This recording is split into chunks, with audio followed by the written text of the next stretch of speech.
बंजरपुर नाम का एक गांव था। वहां कई सालों से बारिश नहीं हुई थी। चारों ओर खेत सूखे पड़े थे और धरती में बड़ी बड़ी दरारें पड़ गई थी। कुएं और तालाब लगभग सूख चुके थे। उसी गांव में रानका नाम का एक आदमी अपनी पत्नी और 2 बेटियों के साथ रहता था। सुनिए, अब घर में बस थोड़ा सा आटा बचा है। हमारी बेटियां भी भूखी हैं। अगर ऐसे ही चलता रहा तो हम कैसे गुजारा करेंगे? हाँ राधा, कई सालों से बारिश नहीं हुई। सारे खेत बर्बाद हो चुके हैं। कुएं और तालाब भी लगभग सूख गए हैं। लोग एक एक बूंद पानी के लिए तरस रहे हैं। इस गांव में अब कोई काम भी नहीं बचा। अगर यहीं रहा तो परिवार का पेट कैसे पालूंगा? इसलिए मैंने फैसला किया है कि मैं दूसरे गांव जाकर काम ढूंढूंगा। सुबह होते ही रानका काम की तलाश में दूसरे गांव के लिए निकल पड़ा। सुबह से शाम हो गई, लेकिन उसे कहीं भी काम नहीं मिला। चलते चलते वह एक अमीर किसान की दादी जगत रानी के पास पहुंच गया। जगत रानी के पास धन दौलत, जमीन जायदाद और किसी भी चीज की कोई कमी नहीं थी। फिर भी वह अपनी बड़ी सी हवेली में बिल्कुल अकेली रहती थी। नमस्ते जगत रानी, मेरा नाम रानका है। मैं बंजरपुर गांव से आया हूँ। हमारे गांव में अकाल की परिस्थिति पैदा हो गई है। लोग बूंद बूंद पानी के लिए तरस रहे हैं। खाने को अन्न का दाना नहीं है।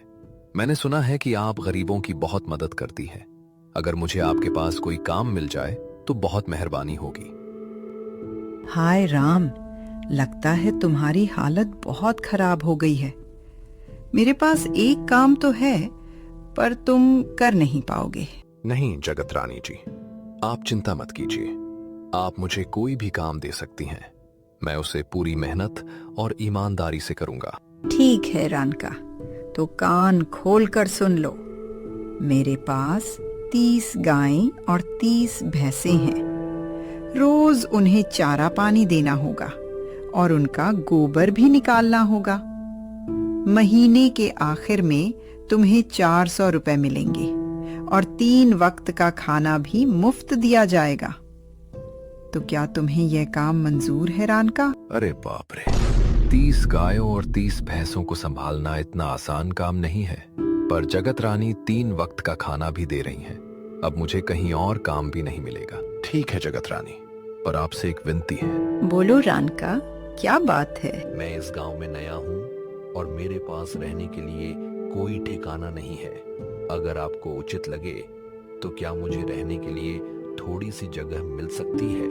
जगत रानी कुछ पल तक चुपचाप रानका को ऊपर से नीचे तक निहारती है, मानो वो रानका के हाव भाव और उसकी नीयत को परख रही हो। कुछ क्षण बाद जगत रानी उससे बोली, ठीक है रानका, मैं तुम्हारे रहने का प्रबंध गौशाला के पास बने एक कमरे में करवा देती हूँ। आज से वही तुम्हारा ठिकाना होगा।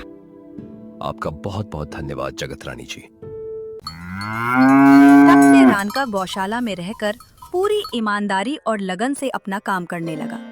वह रोज सुबह जल्दी उठकर गायों का गोबर साफ करता, उन्हें समय पर चारा डालता, पानी पिलाता और फिर खेतों में जाकर भी मेहनत से काम करता। उसकी मेहनत, सच्चाई और जिम्मेदारी देखकर जगत रानी भी उससे बहुत प्रभावित हो गईं। एक दिन उन्होंने रानका को अपने पास बुलाकर कहा, रानका, मुझे तुम्हारा काम बहुत पसंद आने लगा है। तुम गायों और भैंसों का बहुत अच्छे से ख्याल रख रहे हो। साथ ही खेतों का काम भी पूरी मेहनत और ईमानदारी से संभाल रहे हो। तुम्हारी लगन की वजह से हमारे पशुओं के दूध की गुणवत्ता भी पहले से बेहतर हो गई है। इसलिए आज से मैं तुम्हारी तनख्वाह 400 रुपए से बढ़ाकर 600 रुपए प्रतिदिन कर रही हूँ। मुझे उम्मीद है कि तुम आगे भी इसी तरह मेहनत और ईमानदारी से काम करते रहोगे। जी धन्यवाद जगत रानी जी, मैं आपको शिकायत का कोई मौका नहीं दूंगा। कुछ दिन ऐसे ही बीत जाते हैं। रानका जगत रानी के यहाँ पूरी मेहनत और ईमानदारी से काम करता रहता है। धीरे धीरे रानका के पास अच्छा खासा पैसा जमा हो जाता है, जिससे वह रहने लायक एक छोटी सी झोपड़ी बनवा लेता है। इतने दिन गौशाला के कमरे में सोकर तो कपड़ों में गोबर की महक अभी भी नहीं जा रही। अब आखिरकार मैं चैन से सो पाऊंगा। कई साल ऐसे ही बीत जाते हैं। रानका रोज जगत रानी की गौशाला गौशाला में काम करने जाता और खेतों में भी मेहनत करता। वो वही 3 वक्त का खाना खाता और शाम को अपने घर सोने के लिए चला जाता। अपनी मेहनत और ईमानदारी की बदौलत रानका के पास अच्छा खासा पैसा जमा हो जाता है। एक दिन रानका जगत रानी के पास जाता है और बोलता है, जगत रानी जी, आपको तो पता है कि आजकल गांव में बहुत चोरियां हो रही हैं। मेरे पास कई सालों की मेहनत की जमा पूंजी घर में रखी हुई है। मुझे उसकी चोरी होने की चिंता रहती है। आपको तो पता ही है कि मैं सारा दिन आपके यहाँ काम करता हूँ और रात को सोने के लिए ही घर आता हूँ। हाँ रानका, तुम सही कह रहे हो। आजकल तो रोज नई नई चोरियों के किस्से सुनने को मिलते हैं। तुम तो पूरा दिन खेतों और गौशाला में ही व्यतीत करते हो। ऐसे में तुम्हारे घर चोरी होने का डर होना स्वाभाविक है। रानका थोड़ी देर सोचता है और डरते हुए कहता है, जगत रानी जी, ये मेरी सालों की मेहनत की कमाई हुई जमा पूंजी है। इसे सुरक्षित रखने के लिए मैं क्या करूं? देखो रानका, तुम्हारी अमानत एक ही आदमी के पास पूरी तरह सुरक्षित रह सकती है, और वो है मुंशी जी। उनके पास रखी हुई चीज की कोई चिंता नहीं रहती। मुंशी जी? मुंशी जी गांव के एक प्रमुख व्यापारी हैं। वे लोगों की जमा पूंजी और लेन देन का हिसाब रखते हैं। मैंने उनके बारे में हमेशा यही सुना है कि वे बहुत ईमानदार और दयालु हैं। उनके घर के बाहर भी कड़े पहरेदार रहते हैं। इसलिए मुझे पूरा विश्वास है कि तुम्हारी जमा पूंजी उनके पास पूरी तरह सुरक्षित रहेगी। अच्छा जगत रानी जी, ऐसा है क्या? ठीक है, मैं कल ही मुंशी जी के पास जाऊंगा और उनसे मिलकर अपनी समस्या बताऊंगा। सुबह होते ही रानका अपनी जमा पूंजी लेकर मुंशी जी के घर के लिए निकल पड़ता है।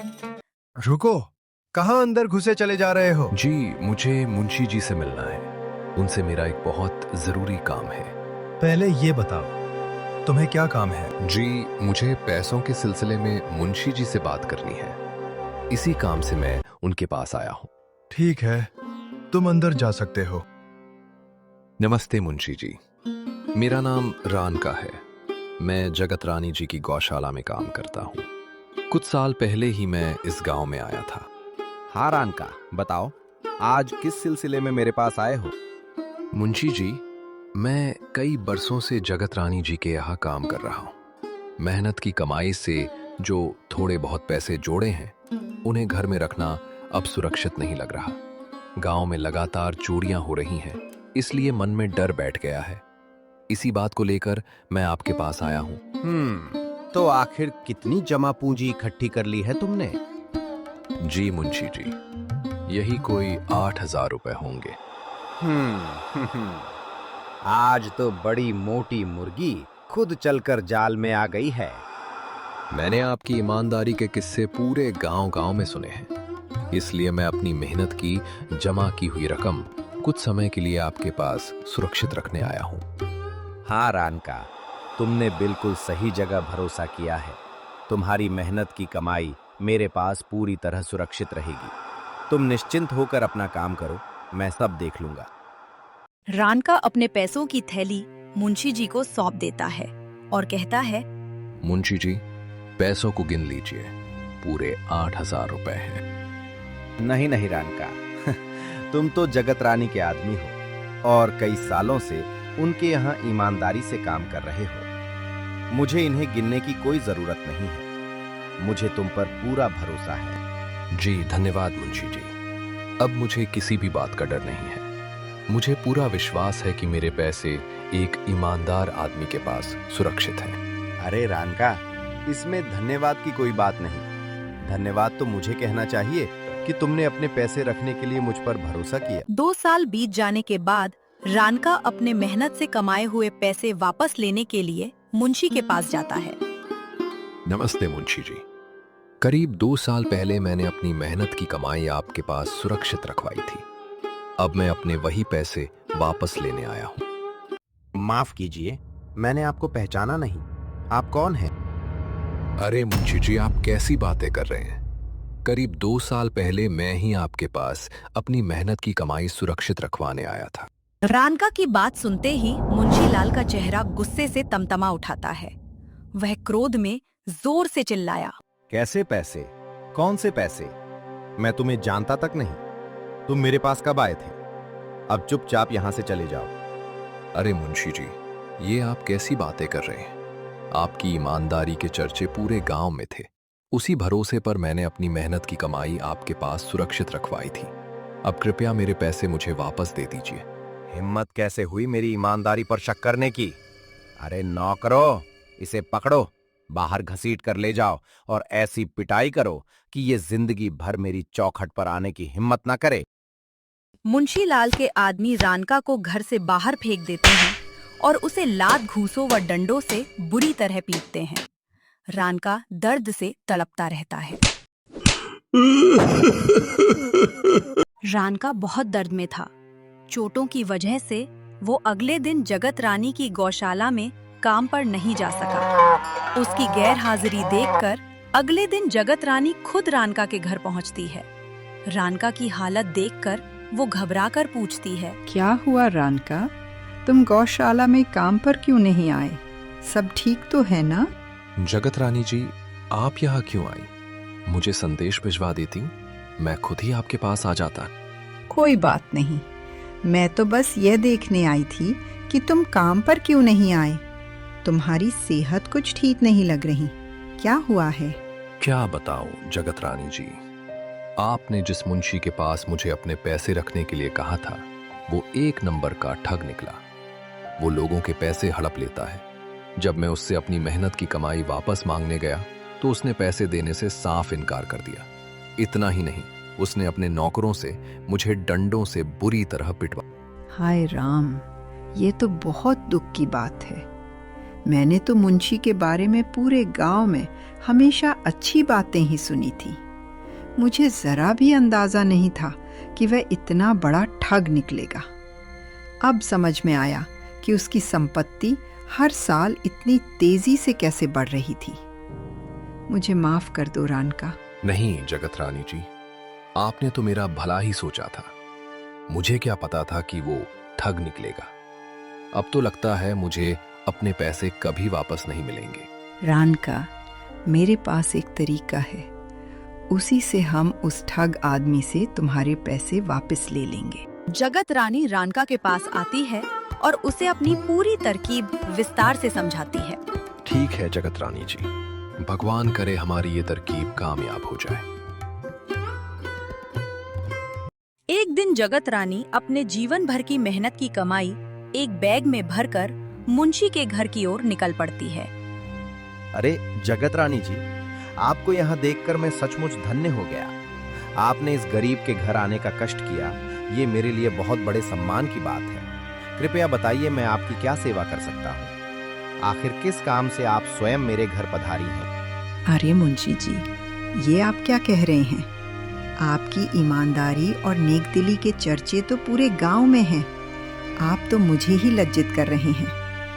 दरअसल मैं अपने 60 लाख रुपए आपके पास अमानत के तौर पर रखने आई हूँ। मुझे व्यापार के सिलसिले में दूसरे गांव जाना है। मैं चाहती हूँ कि मेरी मेहनत की ये पूंजी आपके पास सुरक्षित रहे, ताकि इसके चोरी होने का कोई डर ना रहे। आपके सिवा मुझे इस गांव में किसी और पर इतना भरोसा नहीं है। अरे जगत रानी जी, ये भी कोई कहने की बात है? आपके पैसे मेरे पास पूरी तरह सुरक्षित रहेंगे। आप बिल्कुल निश्चिंत होकर अपने व्यापार पर ध्यान दीजिए। जब भी लौट कर आएंगी, आपकी अमानत आपको ज्यों की त्यों वापस मिल जाएगी। अरे देवा, इस बार तो बहुत बड़ी मुर्गी हाथ लगी है, पूरे 60 लाख रुपए। तभी वहाँ रांका आ जाता है। मुंशी उसे देखते ही तुरंत अपने चेहरे के भाव बदल लेता है और सामान्य होने का दिखावा करने लगता है। अरे रानका, बहुत अच्छा हुआ तुम यहाँ आ गए। तुम्हारे पैसे मेरे पास पूरी तरह सुरक्षित हैं। मैं अभी लेकर आता हूँ। और हाँ, उस दिन जो कुछ हुआ उसके लिए मुझे माफ कर देना। उस वक्त मैं तुम्हें ठीक से पहचान नहीं पाया था। मेरे पास रोज इतने लोग अपने काम से आते हैं कि कभी कभी चेहरों को याद रखना मुश्किल हो जाता है, इसलिए मुझसे वो भूल हो गई। इसी के साथ मुंशी जगत रानी के सामने रानका के पैसे लाकर उसे सौंप देता है। रानका बिना कुछ कहे अपने पैसे लेकर चुपचाप वहां से चला जाता है। इसके बाद जगत रानी भी अपनी रकम मुंशी के पास रखकर वहां से चली जाती है। जगत रानी के जाते ही मुंशी मन ही मन मंद मंद मुस्कुराने लगता है। जगत रानी जी, आज आपने मेरा साथ देकर मेरा हक वापस दिलाया। आपका ये एहसान मैं जीवन भर नहीं भूलूंगा। आपका दिल से बहुत बहुत धन्यवाद। रानका, मुझे धन्यवाद मत दो। मुझे बस इतनी खुशी है कि तुम्हें तुम्हारा हक मिल गया। अब हमेशा मेहनत और ईमानदारी के रास्ते पर चलना। जी जगत रानी जी। 10 दिन बीत जाने के बाद जगत रानी अपने पैसे वापस लेने के लिए मुंशी के घर पहुंचती है। नमस्ते मुंशी जी, मेरा काम पूरा हो गया है। अब कृपया मेरे जमा किए हुए पैसे और जितना भी बनता है वो मुझे वापस दे दीजिए। अरे जगत रानी जी, कैसी बातें कर रही हैं आप? कौन से पैसे? आपने मेरे पास कोई पैसे जमा नहीं कराए। मुंशी जी, मजाक मत कीजिए। करीब 10 दिन पहले मैं अपने 60 लाख रुपए आपकी हिफाजत में सौंप कर गई थी। अब कृपया मेरे पैसे वापस कर दीजिए। आप शायद किसी गलतफहमी में है। मैंने आपके कोई पैसे नहीं रखे। अगर कोई सबूत है तो दिखाइए। तभी रानका पुलिस कर्मचारियों को लेकर वहां आ जाता है। बस मुंशी, बहुत हो गया लोगों को ठगना। अब तेरे पापों का घड़ा भर चुका है। आज पुलिस तुझे तेरी सही जगह पहुंचा कर ही रहेगी। इंस्पेक्टर साहब, कृपया इसके घर की तलाशी लीजिए। मेरे 60 लाख रुपए एक नीले रंग के बैग में रखे हुए हैं। इंस्पेक्टर साहब, यहाँ कोई और पैसे नहीं है। जितनी तलाशी लेनी है ले लीजिए, आपको कुछ नहीं मिलेगा। तभी इंस्पेक्टर और हवलदार पूरे घर की तलाशी लेते हैं। कुछ देर बाद उन्हें एक नीले रंग का बैग मिल जाता है। बैग खोलकर देखा जाता है तो उसमें पूरे 60 लाख रुपए रखे होते हैं। इंस्पेक्टर साहब, इसे गिरफ्तार कर लीजिए। इसे ऐसी सजा मिलनी चाहिए कि ये पूरी जिंदगी किसी को ठगने की हिम्मत ना करे। और इंस्पेक्टर साहब, कृपया जिन जिन लोगों के पैसे इसने हड़पे हैं उन्हें भी उनके पैसे वापस दिलवाइए। इंस्पेक्टर साहब, मैंने कुछ नहीं किया। ये लोग मुझ पर झूठा इल्जाम लगा रहे हैं। कृपया मेरी बात भी सुनिए। बस मुंशी, अब झूठ बोलने से कुछ नहीं होगा। सबूत हमारे सामने है। तुमने लोगों के साथ धोखाधड़ी की है। अब तुम्हें कानून के मुताबिक जवाब देना होगा। पुलिस मुंशी को गिरफ्तार करके अपने साथ ले जाती है। आखिरकार उसे अपने बुरे कर्मों की सजा मिल ही जाती है। बहुत बहुत धन्यवाद जगत रानी जी। आपने मेरा साथ दिया और मुझे मेरा हक दिलाया। रानका, याद रखना, जैसा इंसान करता है वैसा ही उसे एक दिन वापस मिलता है। जैसा कर्म वैसा फल। आज इसे अपने कर्मों की सजा मिल गई।